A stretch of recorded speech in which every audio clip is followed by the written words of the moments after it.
While Sir Topham Hatt's railway is responsible for most of the goods and passengers that travel to and from Sodor, he also relies on the roads for some transport, usually to stations. Lorries usually do this job, and Elizabeth the Vintage Lorry is one of them. She's a grumpy but useful lorry to the railway and helps the roads run smoothly. However, Elizabeth is one of the many road vehicles that doesn't like the railway. One day, Elizabeth was getting unloaded near a goods station on the Kirk Roman branch line when an engine puffed in. She was a bright yellow color with two big driving wheels and a cheerful smile. "Good morning. I don't think I've seen you before." Elizabeth sniffed rudely. How many puffers are there on this railway? I've seen so many of them by the road, ruining the beautiful day we're having." Molly was very offended by this.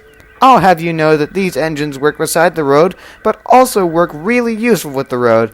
If it weren't for us, you'd be overloaded with work." Just then, the guard's whistle blew.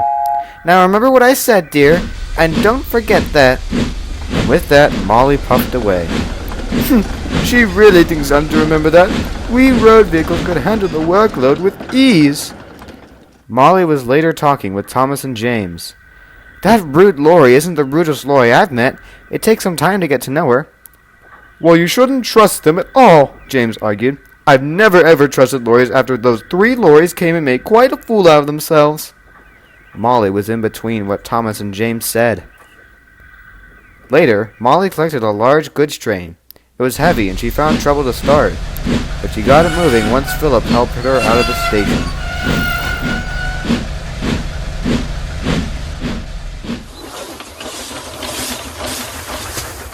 "I don't know what to do," she thought. "Maybe I should think about it later."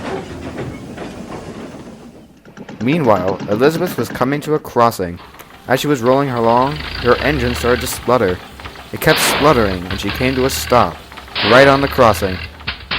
"You've run out of fuel," said his driver. "I'm going to have to go to the signal box to call for help." Elizabeth waited and waited. Suddenly, she heard an engine's whistle. "Oh no!" she cried. "What should I do?" She decided that she would try to yell. Meanwhile, Molly was puffing nicely. She hadn't stopped and was just getting to the goods station when she heard shouting. Stop! "Oh no!" Molly's driver applied the brakes, but the weight of the truck forced her on. As she came closer, Molly shut her eyes, knowing that she wouldn't stop in time.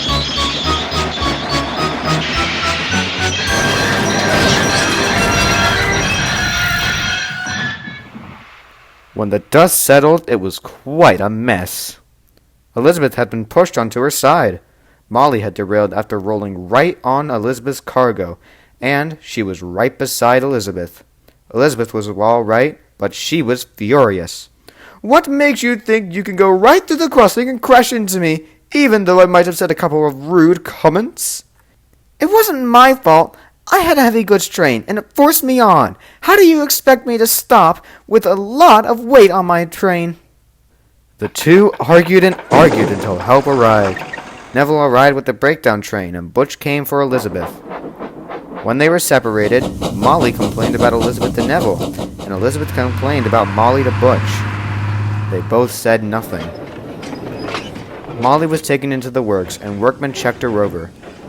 As she sat thinking about Elizabeth and how much of a fool she made of herself, she realized she was maybe a bit too harsh on her. "I sound just like James," she thought. As the workmen left her for repairs in the morning, a tear came down her eye as she realized that she had made the wrong choice.